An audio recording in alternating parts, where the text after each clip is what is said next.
all things great are wound up with all things little.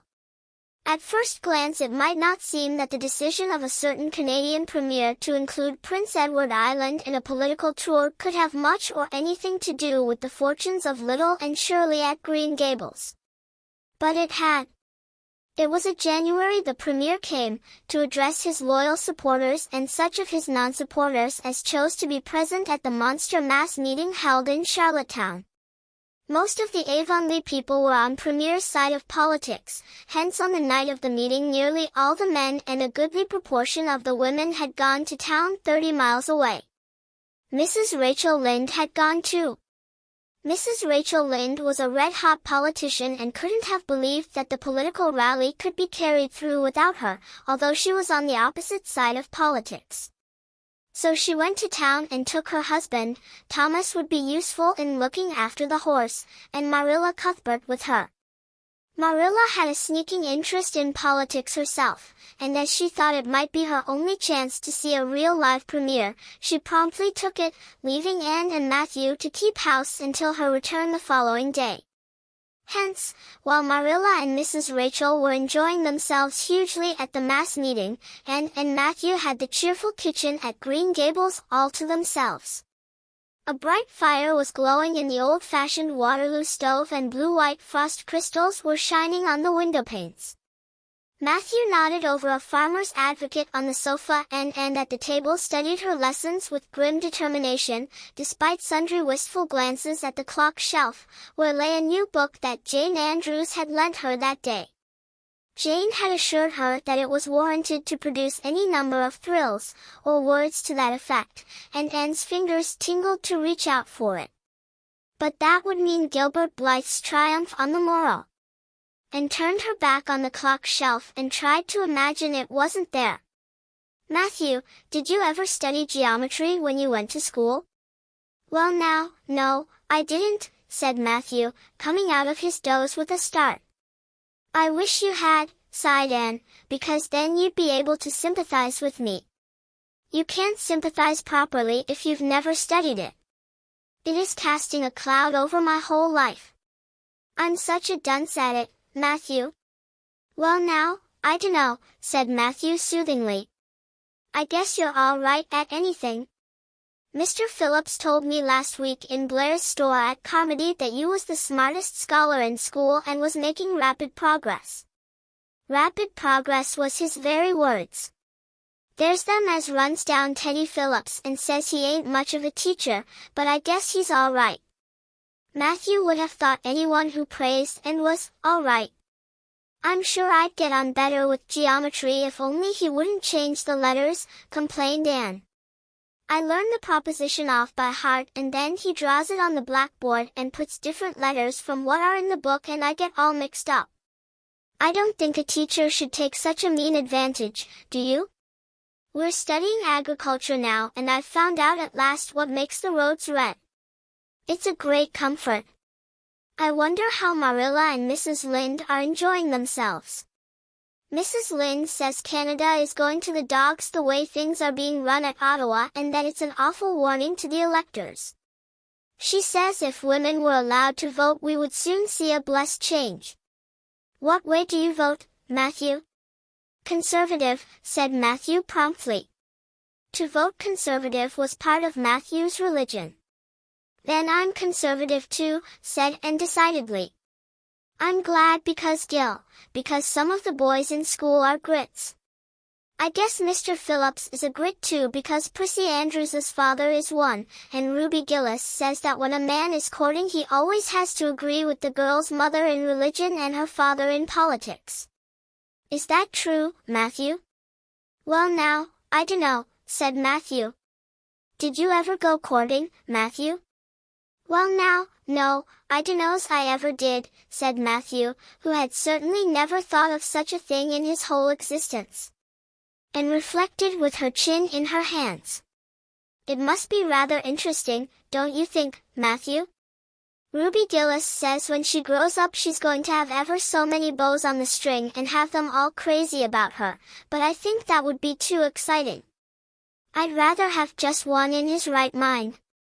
But Ruby Gillis knows a great deal about such matters because she has so many big sisters, and Mrs. Lynde says the Gillis girls have gone off like hot cakes. Mr. Phillips goes up to see Prissy Andrews nearly every evening. He says it is to help her with her lessons, but Miranda Sloane is studying for Queen's too, and I should think she needed help a lot more than Prissy because she's ever so much stupider, but he never goes to help her in the evenings at all.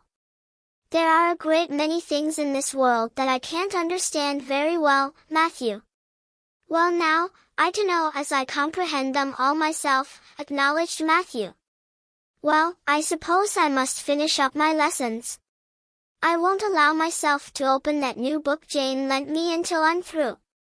But it's a terrible temptation, Matthew. Even when I turn my back on it I can see it there just as plain. Jane said she cried herself sick over it. I love a book that makes me cry. But I think I'll carry that book into the sitting room and lock it in the jam closet and give you the key. And you must not give it to me, Matthew, until my lessons are done, not even if I implore you on my bended knees. It's all very well to say resist temptation, but it's ever so much easier to resist it if you can't get the key. And then shall I run down the cellar and get some russets, Matthew? Wouldn't you like some russets? Well now, I dunno but what I would, said Matthew, who never ate russets but knew Anne's weakness for them. Just as Anne emerged triumphantly from the cellar with her plateful of russets came the sound of flying footsteps on the icy board walk outside, and the next moment the kitchen door was flung open and in rushed Diana Barry, white-faced and breathless, with a shawl wrapped hastily around her head. Anne promptly let go of her candle and plate in her surprise, and plate, candle, and apples crashed together down the cellar ladder and were found at the bottom embedded in melted grease, the next day, by Marilla, who gathered them up and thanked mercy the house hadn't been set on fire. "Whatever is the matter, Diana?" cried Anne. "Has your mother relented at last?" "Oh, Anne, do come quick," implored Diana nervously. "Minnie May is awful sick, she's got croup. Young Mary Jo says, and father and mother are away to town and there's nobody to go for the doctor. Minnie May is awful bad and young Mary Jo doesn't know what to do, and oh, Anne, I'm so scared." Matthew, without a word, reached out for cap and coat, slipped past Diana and away into the darkness of the yard. "He's gone to harness the sorrel mare to go to Carmody for the doctor," said Anne, who was hurrying on hood and jacket. "I know it as well as if he'd said so. Matthew and I are such kindred spirits I can read his thoughts without words at all." "I don't believe he'll find the doctor at Carmody," sobbed Diana. "I know that Dr. Blair went to town and I guess Dr. Spencer would go too. Young Mary Jo never saw anybody with croup and Mrs. Lynde is away." "Oh, Anne. Don't cry, Di," said Anne cheerily. "I know exactly what to do for croup. You forget that Mrs. Hammond had twins 3 times. When you look after 3 pairs of twins you naturally get a lot of experience. They all had croup regularly.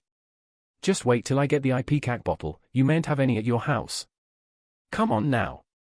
The 2 little girls hastened out hand in hand and hurried through Lover's Lane and across the crusted field beyond, for the snow was too deep to go by the shorter wood way. Anne, although sincerely sorry for Minnie May, was far from being insensible to the romance of the situation and to the sweetness of once more sharing that romance with a kindred spirit. The night was clear and frosty, all ebony of shadow and silver of snowy slope, big stars were shining over the silent fields. Here and there the dark pointed firs stood up with snow powdering their branches and the wind whistling through them. And thought it was truly delightful to go skimming through all this mystery and loveliness with your bosom friend who had been so long estranged. Minnie May, aged 3, was really very sick. She lay on the kitchen sofa feverish and restless, while her hoarse breathing could be heard all over the house. Young Mary Jo, a buxom, broad-faced French girl from the Creek, whom Mrs. Barry had engaged to stay with the children during her absence, was helpless and bewildered, quite incapable of thinking what to do, or doing it if she thought of it. And went to work with skill and promptness. "Minnie May has croup all right, she's pretty bad, but I've seen them worse. First we must have lots of hot water. I declare, Diana, there isn't more than a cupful in the kettle. There, I've filled it up, and, Mary Jo, you may put some wood in the stove. I don't want to hurt your feelings, but it seems to me you might have thought of this before if you'd any imagination. Now, I'll undress Minnie May and put her to bed and you try to find some soft flannel cloths, Diana. I'm going to give her a dose of ipecac first of all. Minnie May did not take kindly to the ipecac but and had not brought up 3 pairs of twins for nothing. Down that ipecac went, not only once, but many times during the long, anxious night when the 2 little girls worked patiently over the suffering Minnie May, and young Mary Jo, honestly anxious to do all she could, kept up a roaring fire and heated more water than would have been needed for a hospital of croupy babies. It was 3 o'clock when Matthew came with a doctor, for he had been obliged to go all the way to Spencervale for one. But the pressing need for assistance was past. Minnie May was much better and was sleeping soundly. I was awfully near giving up in despair, explained Anne. She got worse and worse until she was sicker than ever the Hammond twins were, even the last pair. I actually thought she was going to choke to death. I gave her every drop of ipecac in that bottle, and when the last dose went down I said to myself, not to Diana or young Mary Jo, because I didn't want to worry them any more than they were worried, but I had to say it to myself just to relieve my feelings, this is the last lingering hope and I fear 'tis a vain one. But in about 3 minutes she coughed up the phlegm and began to get better right away. You must just imagine my relief, doctor, because I can't express it in words. You know there are some things that cannot be expressed in words. Yes, I know, nodded the doctor. He looked at Anne as if he were thinking some things about her that couldn't be expressed in words. Later on, however, he expressed them to Mr. and Mrs. Barry. That little red-headed girl they have over at Cuthbert's is as smart as they make 'em. I tell you she saved that baby's life, for it would have been too late by the time I got there. She seems to have a skill and presence of mind perfectly wonderful in a child of her age. I never saw anything like the eyes of her when she was explaining the case to me.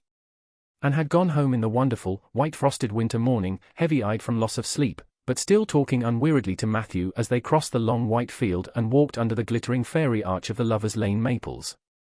Oh, Matthew, isn't it a wonderful morning? The world looks like something God had just imagined for his own pleasure, doesn't it? Those trees look as if I could blow them away with a breath, poof. I'm so glad I live in a world where there are white frosts, aren't you? And I'm so glad Mrs. Hammond had 3 pairs of twins after all. If she hadn't I mightn't have known what to do for Minnie May. I'm real sorry I was ever cross with Mrs. Hammond for having twins. But, oh, Matthew, I'm so sleepy. I can't go to school. I just know I couldn't keep my eyes open and I'd be so stupid. But I hate to stay home, for Gil, some of the others will get head of the class, and it's so hard to get up again, although of course the harder it is the more satisfaction you have when you do get up, haven't you? Well now, I guess you'll manage all right, said Matthew, looking at Anne's white little face and the dark shadows under her eyes. You just go right to bed and have a good sleep. I'll do all the chores. And accordingly went to bed and slept so long and soundly that it was well on in the white and rosy winter afternoon when she awoke and descended to the kitchen where Marilla, who had arrived home in the meantime, was sitting knitting. Oh, did you see the premier? Exclaimed Anne at once. What did he look like, Marilla?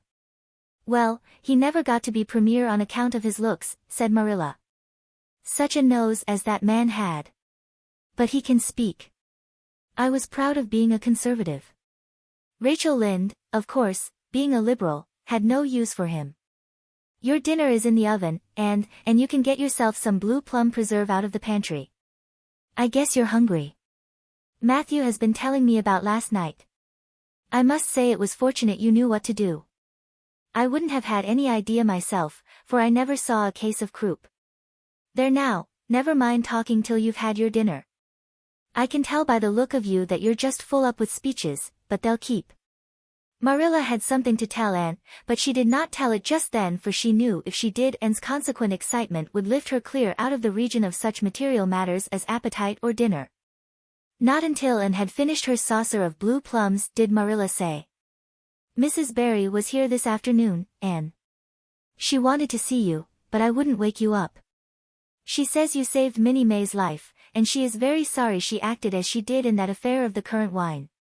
She says she knows now you didn't mean to set Diana drunk, and she hopes you'll forgive her and be good friends with Diana again. You're to go over this evening if you like, for Diana can't stir outside the door on account of a bad cold she caught last night. Now, and surely, for pity's sake don't fly up into the air. The warning seemed not unnecessary, so uplifted and aerial was Anne's expression and attitude as she sprang to her feet, her face irradiated with the flame of her spirit. Oh, Marilla, can I go right now, without washing my dishes? I'll wash them when I come back, but I cannot tie myself down to anything so unromantic as dishwashing at this thrilling moment. Yes, yes, run along, said Marilla indulgently. And Shirley, are you crazy? Come back this instant and put something on you. I might as well call to the wind. She's gone without a cap or wrap. Look at her tearing through the orchard with her hair streaming. It'll be a mercy if she doesn't catch her death of cold. And came dancing home in the purple winter twilight across the snowy places. Afar in the southwest was the great shimmering, pearl-like sparkle of an evening star in a sky that was pale golden and ethereal rose over gleaming white spaces and dark glens of spruce. The tinkles of sleigh bells among the snowy hills came like elfin chimes through the frosty air, but their music was not sweeter than the song in Anne's heart and on her lips. You see before you a perfectly happy person, Marilla, she announced. I'm perfectly happy, yes, in spite of my red hair. Just at present I have a soul above red hair. Mrs. Barry kissed me and cried and said she was so sorry and she could never repay me. I felt fearfully embarrassed, Marilla, but I just said as politely as I could, I have no hard feelings for you, Mrs. Barry. I assure you once for all that I did not mean to intoxicate Diana, and henceforth I shall cover the past with the mantle of oblivion.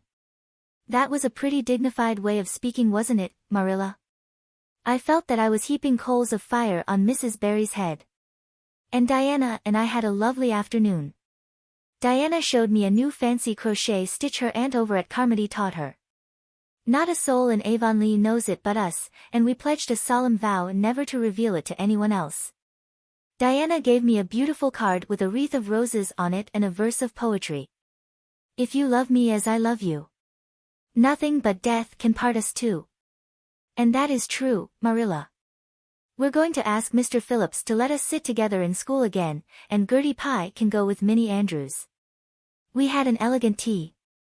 Mrs. Barry had the very best china set out, Marilla, just as if I was real company.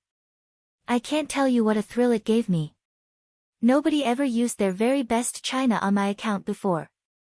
And we had fruit cake and pound cake and donuts and 2 kinds of preserves, Marilla.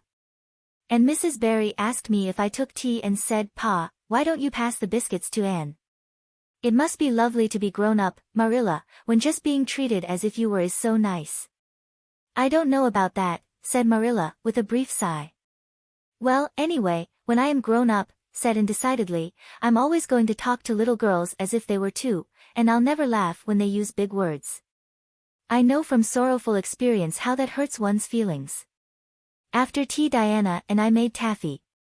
The taffy wasn't very good, I suppose because neither Diana nor I had ever made any before. Diana left me to stir it while she buttered the plates and I forgot and let it burn, and then when we set it out on the platform to cool the cat walked over one plate and that had to be thrown away. But the making of it was splendid fun. Then when I came home Mrs. Barry asked me to come over as often as I could and Diana stood at the window and threw kisses to me all the way down to Lover's Lane. I assure you, Marilla, that I feel like praying tonight and I'm going to think out a special brand new prayer in honor of the occasion.